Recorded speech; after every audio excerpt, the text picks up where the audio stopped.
Datang-datang tuh marah, ngamuk, pakai golok ya, "Mau ngapain sini?" Gitu ya. Kan tadi nanya cerita, ada yang cerita ini nggak di balik penagihan? Ada, cuman lama-lama ketika dijelaskan malah ending-nya kita dikasih bakso, makan bareng, ketawa-ketiwi loh. Pemutihan pajak ini baru tercapai sekitar 38%. Saya bayar pajak nih, jalannya mulus besok ya, kan enggak. Saya mau bayar pajak nih, besok SPP gratis ya, kan enggak. Jadi sifatnya memaksa, tapi tidak langsung mendapatkan imbalan secara langsung, dan itu dikelola oleh negara.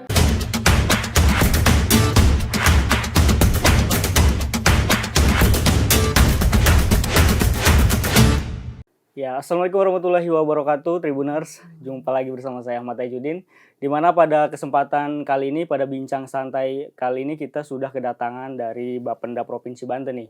Ada Kasubdit Pendaftaran, Penetapan dan Penagihan Pajak Daerah Bapenda Banten, Ibu Rifa Jakiyah nih. Kita sapa dulu. Bu, gimana kabarnya nih, Bu? Alhamdulillah. Alhamdulillah sehat ya, Bu ya.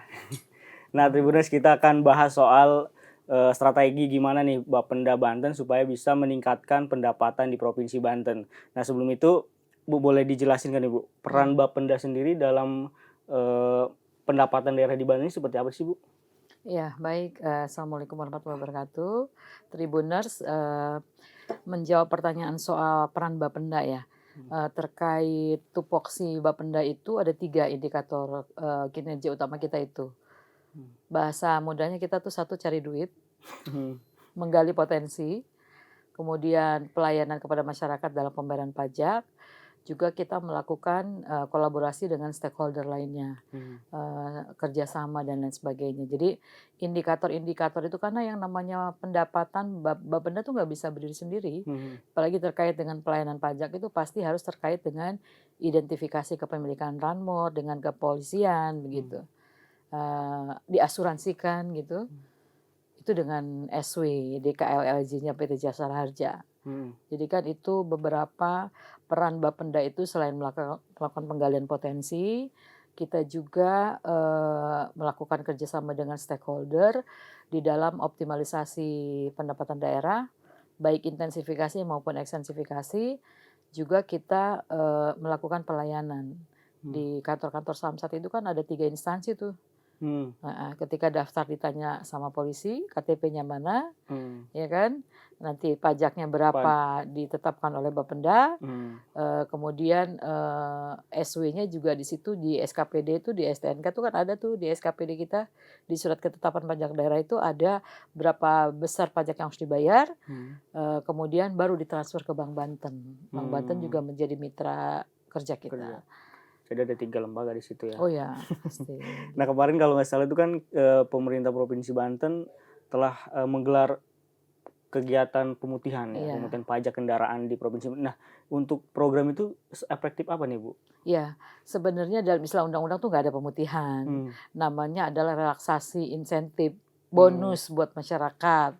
Jadi biar familiar namanya pemutihan. Ya gitu ya. Jadi waktu kemarin itu kado dari Pak Gubernur kita, Pak Andra Soni, Pak Gubernur Banten memberikan stimulus atau insentif fiskal kepada masyarakat buat mereka yang masih menunggak, nggak bayar-bayar. Kita sebetulnya mau mendeteksi berapa banyak sebenarnya efektivitas kemarin. Dan ternyata memang pemutihan pajak ini baru tercapai sekitar 38%. Terakhir kemarin sampai 31 Oktober 83%. Kenapa? Karena yang nunggak itu nggak semuanya bisa bayar. Ya kan? Ada yang kendaraannya rusak, berat, ada yang dijual, ada yang pindah alamat, ada yang disita leasing, disita negara. Saya kalau udah nggak bisa bayar kredit, kendaraannya disita, saya nggak mau bayar pajak. Nah, itu ribuan kendaraan juga banyak. Nah, upaya-upaya ini dilakukan. Tapi paling tidak ada juga tuh yang bangkit dalam kubur. Yang tiba-tiba ini. Iya, tiba-tiba bayar.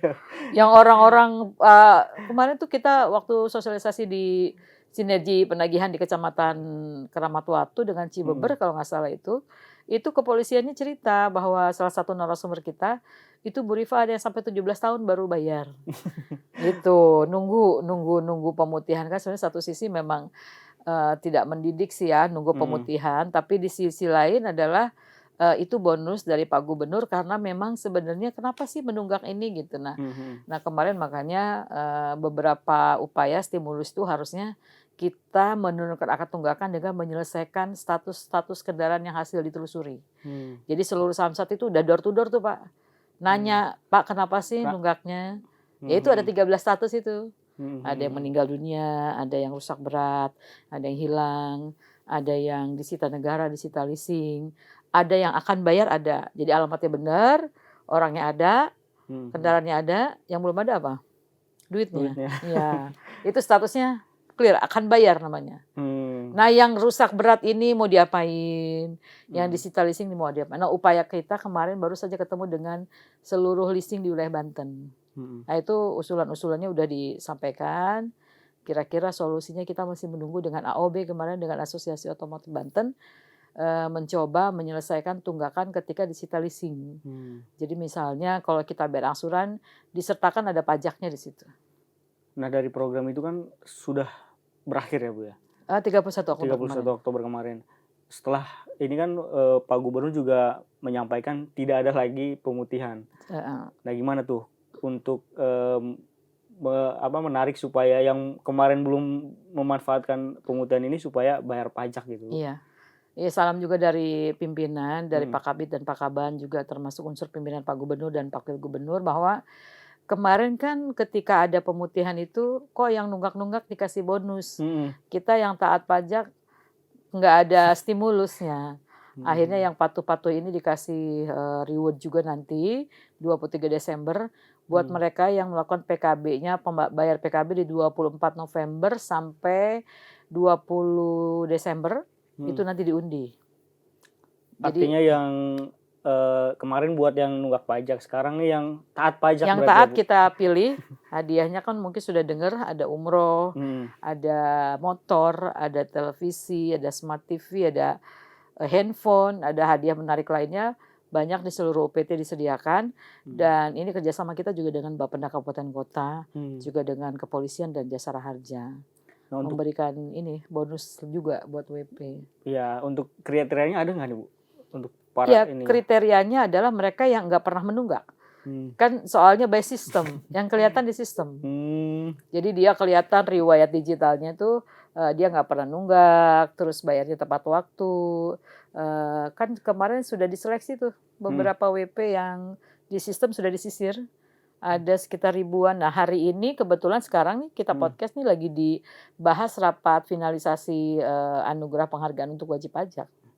Artinya nih yang pada kemarin yang patuh pajak bersiap-siap nih akan ada hadiah berarti. Iya, kita nggak tahu, siapa tahu tuh. Dan itu betul kan kita sudah bikin SOP, bikin juknis untuk keluarga Bapenda tidak dibolehkan. Jadi ini khusus untuk masyarakat wajib pajak yang betul-betul taat. Ya mungkin dia bayar tapi dia pulang nggak tahu, siapa tahu dia dapat hadiah gitu ya. Nanti oleh Pak Gubernur mungkin tanggal 23 nanti di Pendopo Lama, di alun-alun ya di kantor Gubernur. Kalau belum berubah gitu agendanya. Ada kesempatan lain nggak Bu untuk masyarakat nih yang belum bayar pajak mungkin bisa secepatnya biar bisa dapat undian itu Bu? Bisa sampai tanggal 20 Desember kan masih ada waktu. Sekarang kan baru tanggal 12. Itu bisa buat yang ibaratnya masih jatuh temponya masih 3 bulan tahun. Sebelumnya bisa. Karena kan di sistem kita itu sudah dibuka, misalnya saya jatuh tempo bulan Februari nih. Iya kan? Nah Februari itu harusnya saya baru bayar pajak nih jatuh temponya, tapi saya bisa bayar Desember. Bisa. Jadi bisa cepat pembayarannya dan ada hadiah juga berarti. Iya, bisa ikut undian. Bisa ikut undian ya itu benar. Nah, boleh ini Bu jelasin Bu terkait tantangan sendiri Bu untuk meningkatkan pendapatan di Banten sendiri, apa sih Bu tantangan dari Bapenda sendiri Bu? Kalau dari Subit P3 di Subit Pendaftaran Penetapan, jadi kan sebenarnya tupoksi kita itu adalah khusus yang Subit P3 ini kita kan cari potensi nih, karena pendaftaran itu kita kan ada 7 pajak yang kita pungut ya, pajak bahan bakar, pajak kendaraan bermotor, pajak air permukaan, bea balik nama, pajak alat berat dan option MBLB, mineral bukan logam dan batuan. Nah kendalanya itu adalah banyak yang terutama yang bukan PKB ya. Kalau PKB tuh pajak kendaraan bermotor kebanyakan yang nunggak-nunggak ini harus diselesaikan harus kayak mana. Nah tuh ini tadi juga arahan dari Pak Kaban, dari pimpinan bahwa gimana caranya kita memberikan memberikan mindset kepada wajib pajak itu, bayar pajak itu sesuka itu gitu loh, seikhlas itu gitu. Jadi chemistry-nya kan Dibangun ya. harus dibangun. Mungkin Bapak bayar pajak hari ini, tiba-tiba besok ada kiriman tumbler cantik misalnya. Atau misalnya tiba-tiba Bapak dapat poin apa gitu. Atau yang 3 bulan sebelumnya dia udah bayar pajak, dia ada poin di sistemnya nanti yang bisa buat jadi voucher atau apa gitu. Biar memicu ya. Iya, jadi chemistry-nya harus wajib pajak. dibangun. Nah itu kalau PKB. Kalau yang lainnya luas Mas, kayak perusahaan-perusahaan bahan bakar, air permukaan, itu kan kita harus teliti betul dengan izin usahanya. Jadi kendala-kendala di lapangan tuh kadang mereka ngambil air permukaan tanpa berizin. Atau misalnya distributor-distributor mengaku sudah jadi wajib pajak, tidak dipotong PBBKB padahal dia belum. Jadi wapu. Masih ada yang nakal gitu ya, Bu? Iya, tanda kutip ya kitanya yang harus melakukan monitoring dan pengawasan sebetulnya. Jadi paling kendalanya itu sih. Jadi kita yang memang harus membuka selebar-lebarnya mata yang ada di Banten nih. Kayak alat berat ini mesti jadi tantangan. Karena pertambangan di kita itu kemarin juga sempat dibahas dengan kegiatan intensifikasi. Harus ada satgas pertambangan mendeteksi mereka-mereka yang mengambil mengambil potensi tambang. Tapi alat beratnya sudah bayar belum? Kepemilikan alat berat kayak bulldozer, crane, gitu. Atau sudah bayar PBBKB belum nih? Karena alat berat itu dikenakan pajak bahan bakar kendaraan juga. Gitu. Jadi di situ paling tugas kita mendeteksi orang-orang yang masih berusaha berlalu lalang di Banten tapi belum lapor. Jangan-jangan mereka juga belum tahu harus bayar pajak alat berat ya. Jadi itu tugas kita memang. Tugas kita memang harus semasif mungkin merangkul beberapa asosiasi pertambangan dengan Dinas ISDM Provinsi Banten, misalnya dengan Satgas Pertambangan dan lain sebagainya gitu. Nah dari tantangan itu apa nih Bu strategi dari Bapenda sendiri untuk bisa meningkatkan pendapatan di Banten, Bu? Iya, strateginya yang pasti harus dibangun kemitraan dengan stakeholder itu udah pasti. Karena tupoksi kita kan masing-masing ada itu. Contoh kayak misalnya soal kepemilikan alat berat. Kita kan ada izin usaha tambang melalui Disnaker. Jadi kita harus kerjasama nih. Atau kita pengen tahu bahan bakar yang dijual itu, contoh kayak PT Pertamina, PT Exxon, Shell, itu kan sifatnya self assessment. Kita hanya nerima aja. Nah bener nggak yang dijual segitu? Nah kita harus kerjasama dengan BPH Migas. Badan Hilir Minyak dan Gas dari Kementerian. Kita harus juga kerjasama dengan ISDM. Benar nggak ketersediaan BBM di Banten sekian dengan yang dijual? Atau kita dengan DJP Banten, dia bikin SPT tahunan kan, PPN-nya kan dia bayar. Benar nggak segitu penjualannya? Jadi strategi-strategi itu sih paling yang harus, jadi bareng-bareng dengan stakeholder terkait, dengan tupoksinya kayak PUPR dengan pajak airnya, Pol PP dengan penegakan. Kalau misalnya bandel, Pol PP yang hadir, penegakan perda. Itu biasanya kalau potensi kita bareng-bareng. Kita, Bapenda, PUPR, Pol PP itu biasanya kalau ada potensi baru, ada informasi dari UPTD, Bu Rifan di sana ada potensi, kita bareng-bareng mendeteksinya. Nah di situ nanti bikin berita acara, tanda tangan bersama, nanti Bapak harus bayar sekian. Itu dikasih NPWPD nanti sama kita, di SK kan. Jadi wajib pajak akhirnya. Nah kalau dari tingkat masyarakatnya sendiri untuk bayar pajak ini segimana sih Bu? Kalau dilihat dari kita biasa bersosialisasi secara offline, itu mereka antusias. Paling secara teknis pelayanan sebenarnya. Bu, kenapa sih harus ada KTP? Bu, kenapa sih harus lama? Padahal kita secara digital juga bisa transfer lewat digital, nggak perlu ngantri ke sana. Apalagi sekarang udah ada barcode antrian. Jadi kita tahu berkas ada di mana sekarang.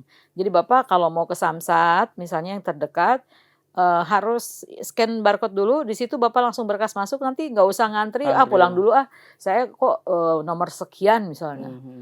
Karena Bapak tahu nanti Bapaknya tahu berkas saya ada di mana tuh udah ketahuan sekarang. Jadi dimudahkan lah ya gitu. Apalagi berkaca kayak kemarin itu kan program pemutihan itu kan yang banyak mengeluhkan itu. Membludak sekali. Ya itu subuh itu udah bahkan ada yang menginap di Balaraja kemarin di Samsat Balaraja. Makanya kemarin tuh sampai istilah kata ini sampai kuburan, ada makam di samping, udah sampai kuburan di stop ya gitu. Antriannya panjang sekali. Nah evaluasi buat kita tentang sarana prasarana supaya nggak kehujanan, nggak kepanasan kayak gitu. pelayanan sih sepertinya yang penting. Pelayanan. Karena kalau program seperti itu kan bikin masyarakat tuh Tuh. animonya tinggi sekali gitu. Berarti untuk digitalisasi sendiri ini udah dilakukan sebetulnya Bu ya? Oh sudah. Bahkan Bapak mau ke Samsat mau bayar pajak berapa tinggal info pkb.banten aja. Coba saya pengen tahu saya bayar pajak berapa gitu ya. Info PKB di Google, klik aja nanti ada kosong kolom, masukin A, nopol sama belakangnya, kode di belakang itu kode wilayah, terus nanti tinggal dicari. Di situ ada denda, terus ada etle juga. Oh iya, bawa duitnya buat duit pajak doang nih. Ternyata kena tilang etle Bapak. Cek di etle-nya. Itu bisa langsung website nasional. Oh saya kena etle, berarti bawa duitnya harus nggak segini nih. Gitu. Jadi ke loket etle dulu nanti kalau ke Samsat. Jangan bayar pajak dulu.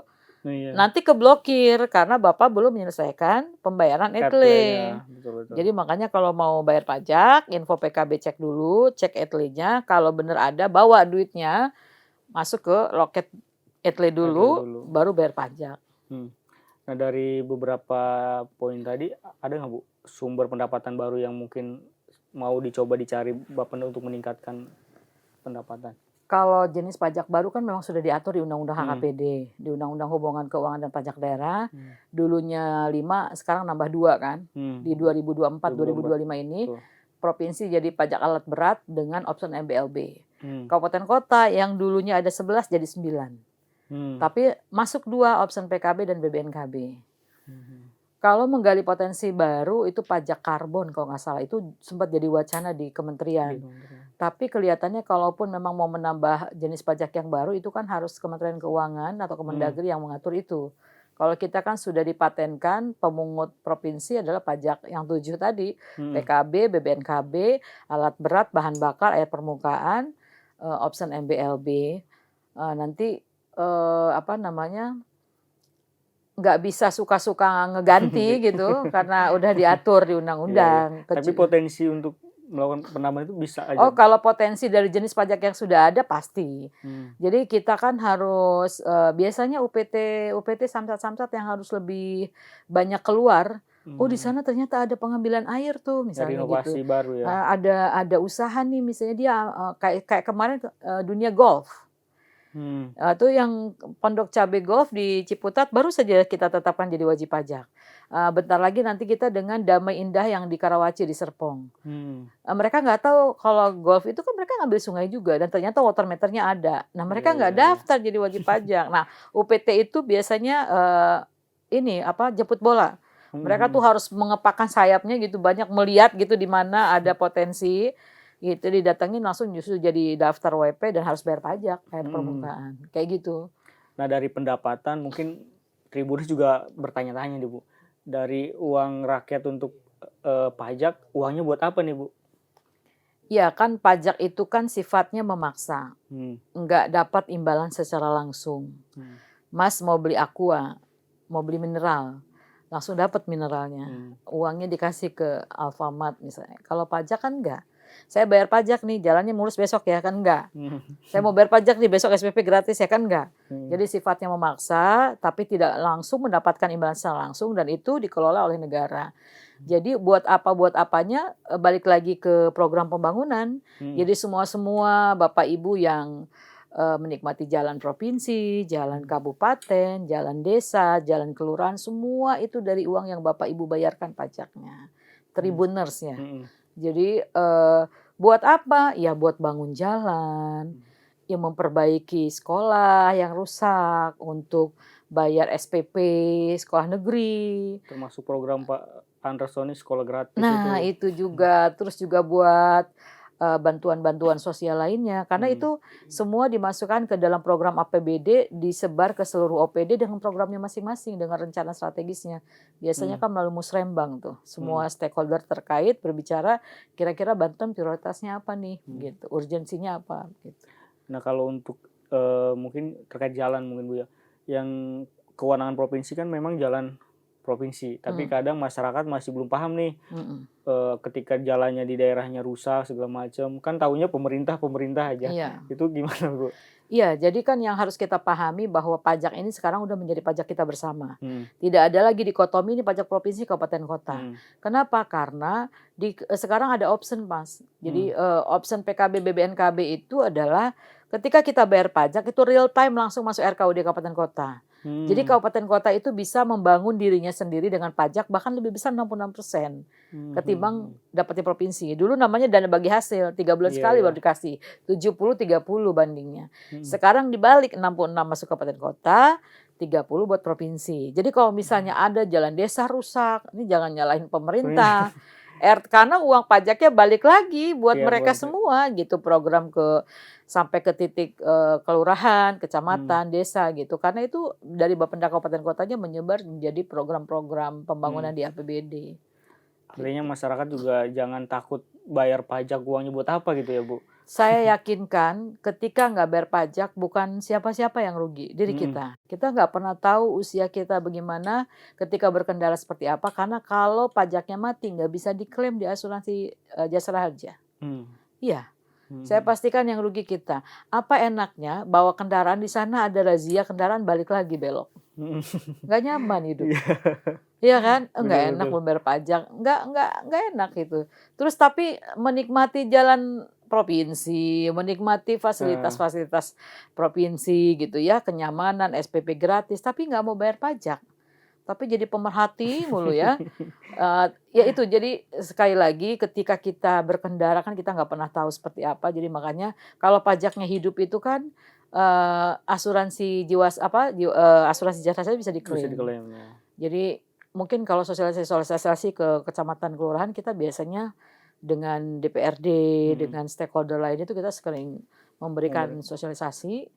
Itu memang buat diri kita juga, dari kita buat kita sebenarnya pajak. Iya, pasti. Nah kalau berbicara pendapat lain, Bu, untuk 2025 ini evaluasinya seperti apa dan untuk kedepannya sendiri seperti apa, Bu, 2026? Ya, kita sekarang Pak Kaban beserta jajaran di Bapenda itu sedang mengejar target. Gimana caranya supaya bisa 100%. Kan kita mah tugasnya cuman bagaimana caranya optimalisasi ini kan. Karena program-program pembangunannya nih harus dibayar kan. Jangan sampai nggak dibayar nih, karena kan lagi diperbaiki semua sarana prasarana. Gitu kan. Jadi sekarang lagi gencarnya gimana caranya supaya menaikkan optimalisasi pendapatan ini melalui upaya-upaya tadi, misalnya intensifikasi pengembangan penggalian yang sudah ada, bekerja sama dengan pihak-pihak yang punya data sehingga kita bisa melakukan penagihan. Kayak gitu. Jadi supaya targetnya bisa tercapai sesuai target yang sebelumnya. Gitu. Untuk UPT-UPT yang ada di kabupaten kota mungkin penekanannya seperti apa, Bu, untuk bisa mendapatkan pendapatan yang lebih optimal lagi, Bu? Iya, paling tidak UPTD PPD 12 UPTD di seluruh Banten ini upayanya adalah mereka melakukan evaluasi kira-kira mana nih potensi-potensi yang misalnya sekarang lagi fokusnya kendaraan-kendaraan, tapi kemarin alhamdulillah informasi banyak mobil-mobil mewah yang sudah bayar pajak nih. Gitu. Jadi yang pasti kalau UPTD sih targetnya harus tercapai karena dari pimpinan itu dikasih target masing-masing. Jadi gimana caranya upaya supaya itu bisa tercapai. Entah itu melalui kerjasama dengan dealer untuk BBN1, biasa dengan pameran di BSD biasanya ya, dengan mobil, kendaraan otomotif gitu. Atau misalnya kita bekerja sama dengan pihak lainnya untuk melakukan upaya optimalisasi untuk pajak bahan bakar, pajak air dan sebagainya.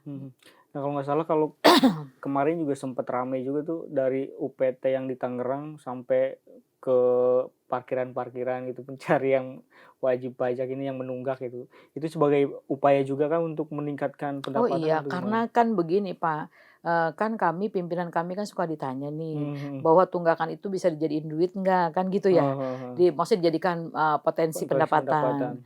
Ya itu tadi, kenapa kita sampai masang stiker di kendaraan ya. Ini mana nih yang masang stiker nih orangnya gitu kan. Udah pasang stiker, ya karena sekarang Bapak aja, Mas aja bisa mendeteksi. Iseng deh, nanti keluar, lihat mobil saya misalnya, nopol gini-gini. Kebetulan itu ada denda berarti, atau Anda belum saatnya harus bayar pajak, itu berarti taat. Kalau bisa banyak angkanya tiba-tiba gitu, wah ini belum bayar pajak nih gitu. Jadi ketika ada petugas saat datang ke kantong-kantong parkir gitu, Langsung dicek aja nopolnya. Oh belum bayar, pasang Pasang stiker. stiker. Paling tidak negur supaya oh iya ya nggak enak banget ada stiker nih belum Hmm. bayar pajak besoknya. Pokoknya berbagai cara lah Pak. Hmm. Entah kayak yang patuh kita kirim gift misalnya gitu ya Hmm. ke alamatnya atau apapun caranya supaya bayar pajak itu seikhlas itu, sesuka Hmm. itu karena kita cinta sama Banten gitu loh. Iya kan peran Benar-benar. serta kita kan dibutuhkan semuanya. Artinya masyarakat juga jangan sampai takut juga ya ketika ditagih, emang kan kewajibannya juga ya Bu. Iya, ya nagih juga kan nggak kayak debit Nggak. kolektor. Nagihnya silaturahmi. Hanya kita tuh penagihan itu nggak ini loh Pak. Kita tuh nanya dulu Bapak kenapa menunggak gitu. Hmm. Paling yang status 8 yang betul-betul akan bayar kita tagih. Hmm. Yang rusak berat segala macam udah kita nggak akan masuk ke kasih penagihan. Hmm. Jadi kasih pendataan di seluruh UPT itu melakukan pendataan. Kenapa nunggak? Hmm. Kita sisir yang betul-betul clear datanya. Nah, yang clear data ini yang kendaraannya ada, orangnya ada, alamatnya benar, yang nggak ada cuma duitnya itu data itu kita kasih ke kasih penagihan. Penagihanlah yang kasih penagihan beserta tim melakukan penagihan ke WP-WP yang belum bayar. Ada yang bandel-bandel nilainya gede-gede, biasanya dikasihin ke subit saya. Saya lewat Kejati. Jaksa yang turun. Kita on the spot datang. Biasanya itu kita ke perusahaan-perusahaan besar. Ternyata banyak tuh yang udah jual ke luar provinsi, tapi dia nggak lapor. Banyak ribuan unit. Ada yang macam-macam lah gitu. Artinya kalau gitu bukan cuman ibaratnya masyarakat yang menengah ke bawah, tapi justru orang-orang menengah ke atas juga banyak yang nunggak pajak itu. Ketika didata bahkan ada yang merasa nggak punya mobil Lambo, nggak mungkin saya punya mobil Lambo, gangnya kecil begini gitu kan. Ada di Tangerang, rumahnya sederhana. Ada yang kayak gitu. Ya saya nggak tahu ketika pendaftaran pakai KTP siapa kan nggak tahu ya. Jadi yang kayak gitu-gitu tuh ketika kita tidak selesaikan di sistem itu akan terus bertengger terus. Iya, kalau misalnya statusnya tidak diselesaikan dia gimana-gimana, itu masih ada pada iya. ya. Karena undang-undangnya nggak bisa dihapus Mas. Sebelum yang punya kendaraannya memohon untuk dihapuskan. Minimal pemblokiran harus datang ke Samsat. Jadi nggak bisa saya ngapus. Bu Rifa biar tunggakannya kosong, hapus aja sih di sistem. Nggak bisa. Nggak boleh saya kena pidana. Menghilangkan potensi. Jadi prosedurnya menurut undang-undang adalah atas dasar permohonan pemilik. Dan itu beberapa kali sudah kita penuhi. Contoh kayak kendaraan-kendaraan di Pandeglang yang asli murni bus itu banyak yang udah di-scrub. Ternyata dia sudah dipotong-potong, sudah dijual. Itunya tagihannya masih ada. Dilaporkan dia, pemiliknya melaporkan bahwa sekian ratus unit sudah nggak ada nih Pak, ada staf Bapak ke rumah saya, nanya nagih-nagih mulu kan gitu. Akhirnya setelah sidang keberatan namanya, sejak kapan itu dipotong, sejak kapan makanya ada pajaknya dibayar sebagian. Langsung dihapuskan tuh pajaknya di sistem. Jadi nggak muncul lagi. Iya. Itu salah satu upayanya. Ada cerita menarik nggak Bu yang mungkin ketika penagihan pajak yang susah banget ternyata orangnya punya apa gimana gitu Bu? Ada sih. Boleh nih. Pas kita datang disuguhin golok ya. Ya heterogennya masyarakat kita kan ya dengan budayanya masing-masing. Awalnya underestimate karena dikirain kita langsung nagih langsung bawa duitnya, enggak.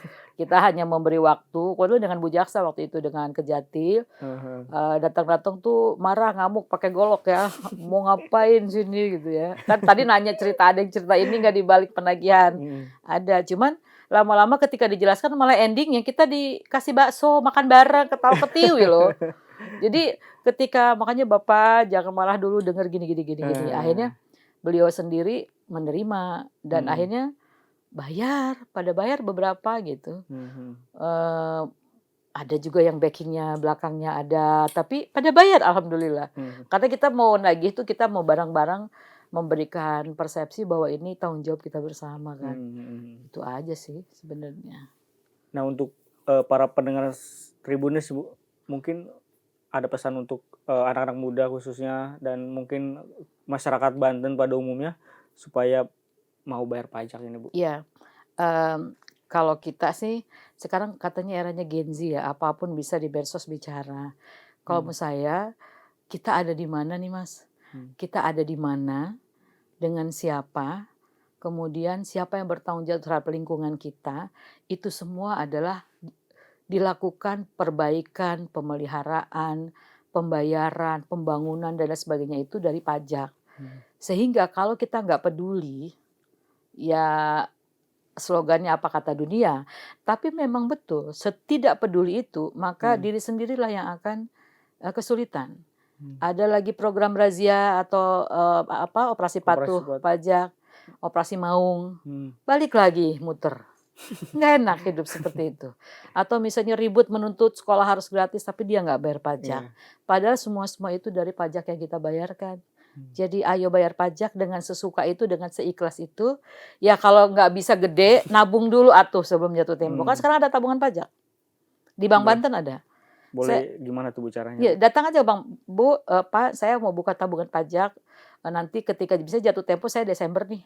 Saya Januari 3 juta sekian misalnya bayarnya. Nyimpen aja 100.000 dulu. 200.000 dulu simpen buka tabungan. Itu nggak bisa diambil sampai jatuh tempo. Itu untuk bayar pajak. Jadi kan nggak berat. Jangan nunggu pemutihan. Janganlah ya. Maunya diskon mulu. Menabung. Ya. Sama pesan ini Bu, yang tadi tuh untuk yang wajib pajak yang rajin sama yang patuh pajak, stimulus yang diberikan. Iya. Jadi kita ini sekarang lagi Pak Gubernur mau membalik nih. Mereka yang nunggak dikasih bonus pemutihan. Sekarang mereka yang taat bayar pajak akan kita undi, kita berikan bonus lah ya. Pak, itu umroh kalau nggak salah 3 orang, terus nanti ada motor dan sebagainya. Nanti pokoknya segera saja bayar pajaknya 24 November sampai 20 Desember yang melakukan pembayaran pada tanggal itu kita akan undi. Tadi tanggal berapa Bu diundi? 23 November diundi. 23 November. Itu malam puncaknya di kantor Gubernur Banten di sini dan Alun di Pendopo Lama. Itu nanti kita akan panggil secara acak diundi. Tapi nominasi-nominasi sudah ada di sistem, sudah diseleksi. Nah, itu by system soalnya, udah nggak bisa dibohongin lagi. Jadi nggak bisa ada yang mengklaim itu mah siapa bikinan Bapenda, nggak bisa. Soalnya rekam jejak digitalnya ada semua. Iya. Gitu. Jadi tinggal menunggu aja nih ya di rumah. Ya, tapi ini masih berlangsung sampai tanggal 20 Desember. Jadi masih bisa bayar pajak. Atau mau bayar pajaknya jatuh tempo bulan depan, 2 bulan yang akan datang masih bisa bayar di Desember. Ya itu tadi stimulus-stimulus yang diberikan Bapenda ya Bu, supaya teman-teman atau masyarakat di Banten juga yang selain yang menunggak pajak tapi yang patuh pajak juga ada hadiah yang akan kalian dapatkan nih. Betul. Mungkin ini nggak keras nih Bu, udah pembahasannya cukup lumayan lama nih. Ya Tribuners, itu tadi perbincangan kita bersama dengan Bu Rifa. Ibu makasih sudah bertemu di studio Tribun Banten. Kami akhiri, wassalamualaikum warahmatullahi wabarakatuh. Waalaikumsalam warahmatullahi wabarakatuh.